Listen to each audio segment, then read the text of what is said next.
Nos situamos en julio de 1944. O sea, gran parte del mundo está sumida en la brutalidad más absoluta de la Segunda Guerra Mundial. Ujú. Una época oscurísima. Oscurísima, claro.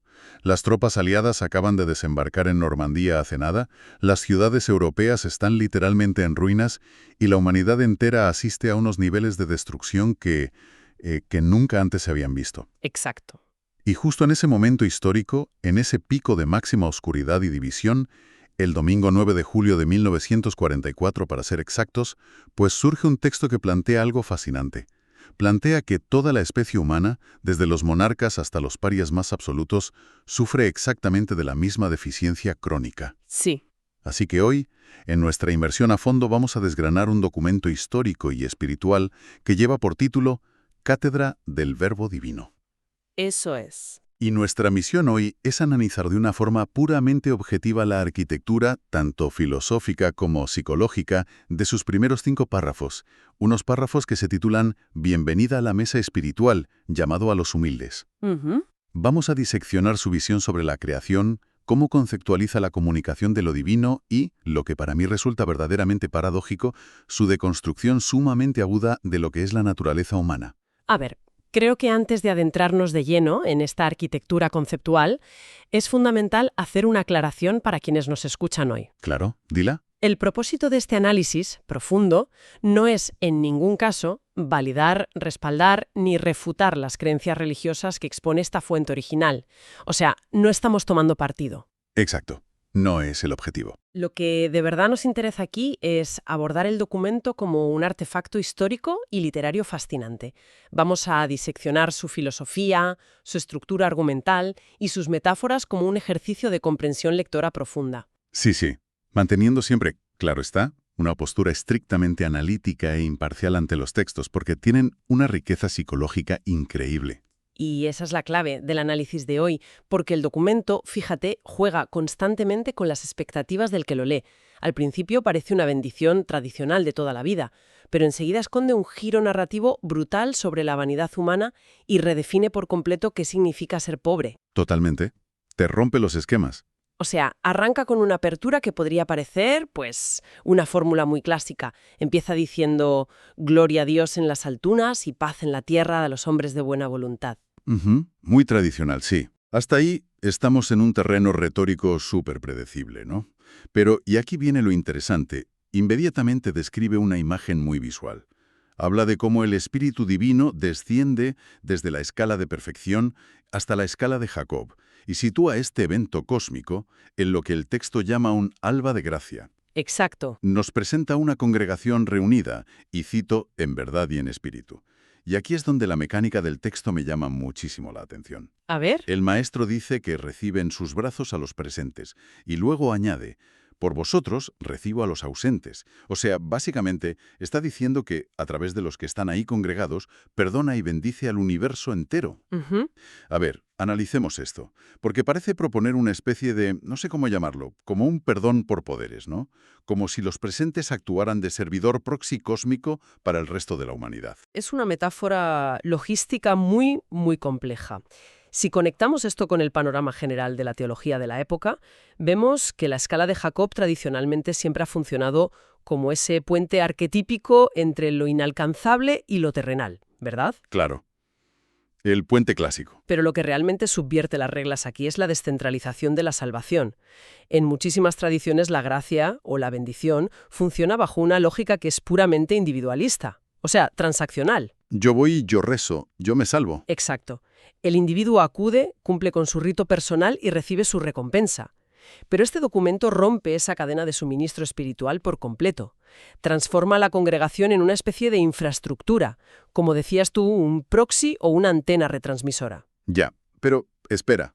O sea, eso suena muy eficiente sobre el papel, un efecto dominó espiritual gigantesco que ahorra trámites. Pero, ¿a nivel psicológico no diluye también la responsabilidad individual?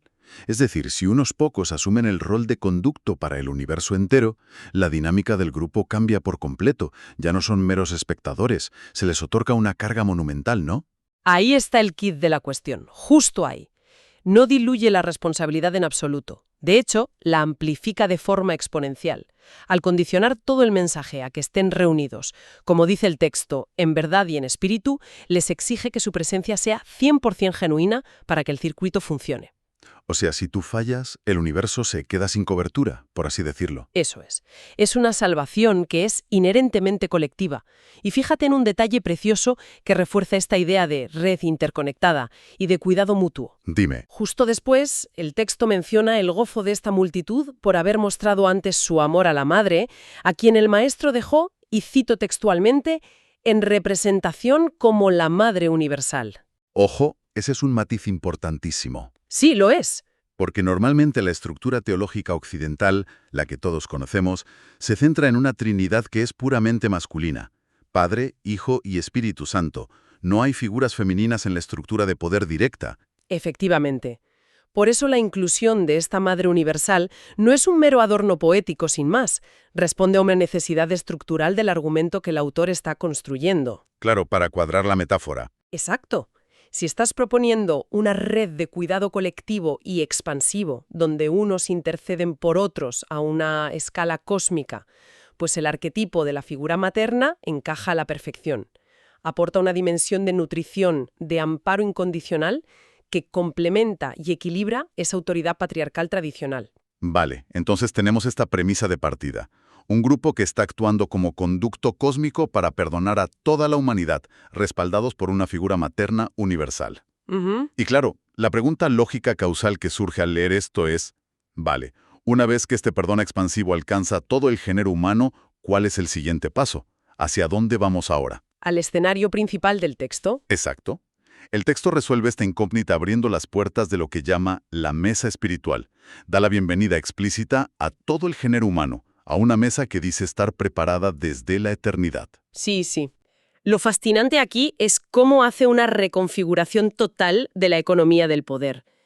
A lo largo de la historia humana, y especialmente si recordamos el contexto de 1944, con grandes imperios chocando brutalmente y destrozando Europa, la fuerza militar, el linaje o el capital siempre han dictado quién tiene acceso a los recursos. Quien se sienta en la mesa principal, vamos. Exacto. Los reyes de la tierra encarnan en este texto la cúspide absoluta del éxito material. Lo que hace el autor es coger esa riqueza terrenal y despojarla de todo valor. O sea, es como un banquete VIP, exclusivísimo, pero donde el único requisito de entrada es, irónicamente, sentirte completamente indigno de estar allí. Exacto. Convierte la sensación de indignidad, que en el mundo físico es una desventaja psicológica paralizante, en el capital más exclusivo imaginable. Pero a ver, seamos un poco críticos por un momento. Yo entiendo esta subversión del poder, es muy poética, pero ¿no podría leerse esto como una herramienta de control social extremadamente conveniente? ¿En qué sentido? Me refiero, por ejemplo, al clásico argumento marxista del opio del pueblo. Imagínate decirle a las masas empobrecidas y destrozadas por la guerra: oye, no os preocupéis por vuestra miseria terrenal, no os rebeléis contra los reyes de la tierra, porque total vosotros sois los verdaderos invitados VIP en este banquete invisible de la eternidad. A mí me suena una forma muy efectiva de apaciguar cualquier descontento social. Y es una lectura completamente válida, ¿eh? Y de hecho es un riesgo inherente en muchísimos textos históricos de esta naturaleza. Históricamente es innegable que la exaltación de la pobreza en el más allá ha servido en bandeja el mantener el statu quo en el más acá. Claro, te mantengo pobre, pero contento con la promesa futura. Eso es. Sin embargo, si analizamos la arquitectura lógica de este documento en particular, vemos que afortunadamente no se detiene en ese consuelo superficial. Si el texto se acabara justo en este párrafo, te daría la razón, sería un simple sedante social. Pero el autor o bien es plenamente consciente de este peligro, o simplemente su psicología va más allá, porque introduce un giro argumental brutal en el siguiente párrafo que desmantela esa misma zona de confort que acababa de crear para los humildes. Ese giro. Para mí ese giro es la deconstrucción psicológica más aguda de todo este análisis. Porque, a ver, justo cuando el texto parece haber establecido ya las reglas, que la pobreza material es el billete de entrada automático al banquete, cuando detalla que el pan es para los pobres, los frutos para los humildes y el vino para los parias, sí, pega un frenazo en seco. O sea, el texto lanza una advertencia clarísima a sus propios invitados. Dice: «Mas no os engrandezcáis multitudes humildes, pues también bajo los harapos puede esconderse la vanidad». Es una frase lapidaria. Es durísima, y va todavía más allá porque sentencia que hay soberbia en la menesterosidad y príncipes que llevan en su interior la humildad. Es una demolición absoluta de ese relativismo moral que basamos siempre en la clase social. El texto está diagnosticando lo que, en términos modernos, podríamos llamar la disonancia cognitiva de la pobreza. Ujú. Existe una tendencia humana muy arraigada a equiparar automáticamente la carencia económica con la pureza ética. Como sufro o como tengo menos, soy moralmente superior al rico. Claro, el canon del mártir. Exacto. El autor disecciona esta falacia de una forma casi quirúrgica. Al hablar de soberbia en la menesterosidad, está identificando cómo la extrema necesidad y la pobreza pueden convertirse, de hecho, en una coraza para el orgullo resentido. O sea, es como si el ego humano funcionara como un virus altamente adaptable. Ujú. A ver, desarrolla eso. Pues imagínate que aplicas un antibiótico fortísimo, que en este caso sería la privación de todos los bienes materiales, la pérdida de todo estatus. Uno pensaría lógicamente que el virus del ego moriría al no tener riquezas de las que enorgullecerse. No, pero lo que nos está diciendo el texto es que el ego no muere. Simplemente muta para sobrevivir en un nuevo entorno. Se alimenta de la propia miseria. Y entonces el individuo empieza a utilizar esos haraplos como una especie de disfraz moral. Empieza a generar una nueva vanidad que se basa única y exclusivamente en ser la mayor víctima de la sala, el más desposeído. Esa metáfora del virus mutante ilustra perfectamente el mecanismo psicológico que describe el documento. Yo estoy convencida de que el orgullo victimista puede ser tan egocéntrico y tan impenetrable como la arrogancia de un emperador. Totalmente. Al afirmar que la vanidad se esconde bajo los harapos, el texto les retira de golpe el escudo protector a estas multitudes humildes. Les está diciendo, a la cara, que no tienen el trabajo espiritual hecho simplemente por el hecho de ser pobres en el mundo físico. Les exige una humildad de corazón. Sí. Y al mismo tiempo rompe el prejuicio en la dirección opuesta, que es igual de importante, admitiendo que un príncipe, alguien rodeado de esa opulencia que el texto antes parecía desdeñar, puede haber erradicado ese virus del ego y poseer verdadera humildad en su interior.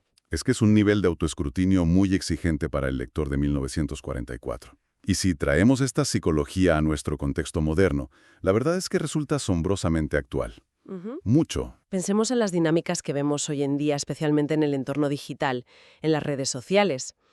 A menudo vemos cómo la vulnerabilidad, el sufrimiento o la posición de víctima se performatizan. Si se exageran para conseguir validación, exacto, se convierten en una nueva moneda de cambio, en un estatus que de repente te otorga superioridad moral automática en un debate. Y este texto de 1944 ya estaba señalando el peligro de instrumentalizar la propia carencia para alimentar la soberbia. Estela, ¿eh? Porque comprende que la verdadera barrera de entrada a esa mesa espiritual no es circunstancial, sino que es estructuralmente interna. El autor exige una autenticidad radical que ninguna condición externa te va a poder garantizar nunca. Ya. Ni el saldo negativo de tu cuenta bancaria te condena o te salva, ni la falta de techo te santifica de por sí. Todo, absolutamente todo, depende de la arquitectura interior del individuo. Vale, pero fíjate que esto nos plantea un dilema lógico enorme para el flujo del propio documento. A ver. Si desconfiamos sistemáticamente tanto de la riqueza opulenta de los reyes como de la pobreza material de los parias, si resulta que los harapos pueden ser un disfraz de vanidad y las coronas pueden ocultar una humildad genuina, entonces, ¿cómo se mide el valor real? ¿Claro? O sea, ¿cómo demonios se determina quién es apto para sentarse realmente en esa mesa espiritual? Parece que nos hemos metido en un callejón sin salida. Pero el autor lo resuelve con una redefinición que cambia por completo las reglas de juego. Y nos lleva al último punto. Es el movimiento final para cerrar su tesis. Es el punto de la gran igualación. Así es. Porque después de haber fragmentado el banquete, diciendo que el pan era para unos, el vino para otros, los frutos para los de más allá, el texto revela el verdadero mecanismo subyacente. Dice, mi pan, mi vino y mis frutos son para todos por igual. Exacto. De un plumazo borra todas las distinciones de clase o de mérito que él mismo había estado construyendo en los párrafos anteriores, y la justificación que ofrece para este giro es, a mi parecer, brillante por su contundencia lógica. Dice, si os digo que son para los pobres y los humildes, es porque a todos contemplo pobres de espíritu. Esta redefinición es, sin duda, el eje de gravedad de todo el documento. Estructuralmente, resuelve a la perfección esa tensión que mencionabas hace un momento. Sí. Para que una invitación sea verdaderamente universal, como prometía al principio del texto al abrazar al universo entero en la escala de Jacob, el criterio de elegibilidad también tiene que ser obligatoriamente universal. Claro, si no la ecuación no cuadra. Exacto. Y la única condición verdaderamente universal en la psicología profunda de este texto no es la riqueza ni la pobreza material, porque esas fluctúan, es la carencia existencial. Al redefinir a toda la humanidad, sin excepción, como pobres de espíritu, nivela definitivamente el campo de juego para todos. A ver, utilizando una analogía américa. Es como si este autor hubiera convocado a toda la humanidad a una gigantesca sala de espera de un hospital. Me gusta eso. Tienes a los príncipes coronados en un rincón, tienes a los multitudes en harapos en otro. Todos mirándose con recelo, asumiendo que sus enfermedades son completamente distintas por su estatus social. Y de repente, sale el médico con el diagnóstico final y resulta que absolutamente todos padecen la misma deficiencia crónica. Y que es incurable por medios terrenales. Y esto plantea una pregunta importantísima. ¿Cuáles son exactamente los síntomas de esa deficiencia crónica que detalla este diagnóstico final? Pues mira, el texto es hiperespecífico en esto. Define esta pobreza de espíritu como la falta de 6 cosas: luz, salud, amor, mansedumbre, fraternidad y vida espiritual. No se queda en vaguedades filosóficas, ¿eh? Habla, por ejemplo, de falta de mansedumbre, que es básicamente la incapacidad crónica del ser humano para dominar su ira o su agresividad. Y habla de falta de fraternidad, que es la incapacidad sistémica para vernos como iguales. Sí. Y volviendo al contexto temporal en el que se escribió el texto, en pleno Ecuador de la Segunda Guerra Mundial, diagnosticar a la humanidad entera con una falta letal de mansedumbre y fraternidad no es solo una afirmación espiritual, es que era un hecho empírico observable en la portada de cualquier periódico de la época. Y esa conexión contextual le otorga un peso brutal a la lectura. Al diagnosticar esta carencia universal, el texto justifica que el remedio, que está simbolizado por ese pan, el vino y los frutos, deba ser administrado por igual a todo el mundo. Claro. Desmantela por completo la idea de que la humanidad está dividida entre los sanos, que serían los moralmente superiores, y los enfermos, que serían los inferiores. La tesis final, el gran mensaje, es que todos estamos en cuidados intensivos existenciales. Totalmente. Y al reconocer esa vulnerabilidad, que es compartida por todos, se elimina de raíz cualquier base lógica para justificar una superioridad moral, ya sea la superioridad que nace de tener mucha riqueza o la que se esconde bajo los harapos del victimismo. Es un cierre argumental fascinante, la verdad, porque nos lleva de vuelta al punto de partida, pero con una perspectiva de la humanidad completamente alterada. Recapitulando un poco. Empezamos esta inmersión analizando una imagen cósmica gigante con el espíritu divino descendiendo por la escala de Jacob.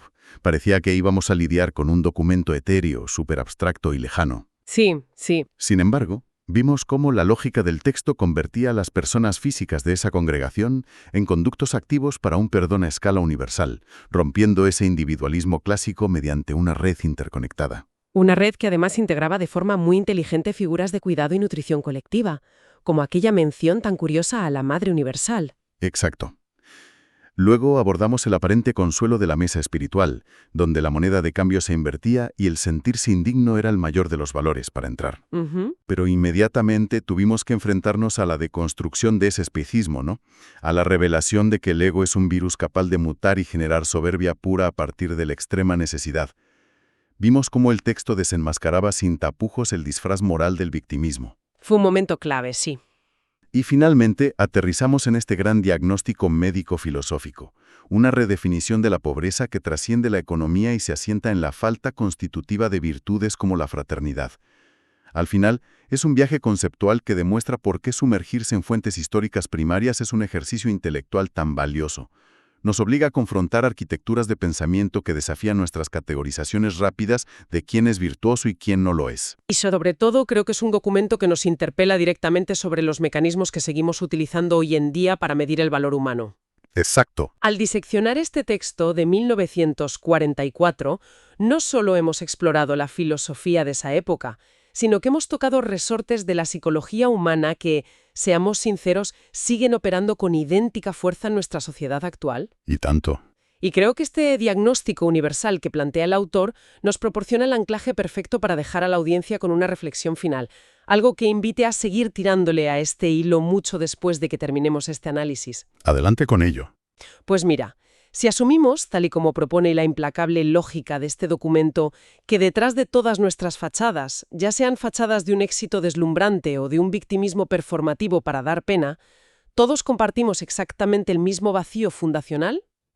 Si todos padecemos la misma pobreza intrínseca de fraternidad y de mansedumbre, entonces se abre ante nosotros una paradoja enorme que merece ser explorada por quienes nos escuchan. A ver.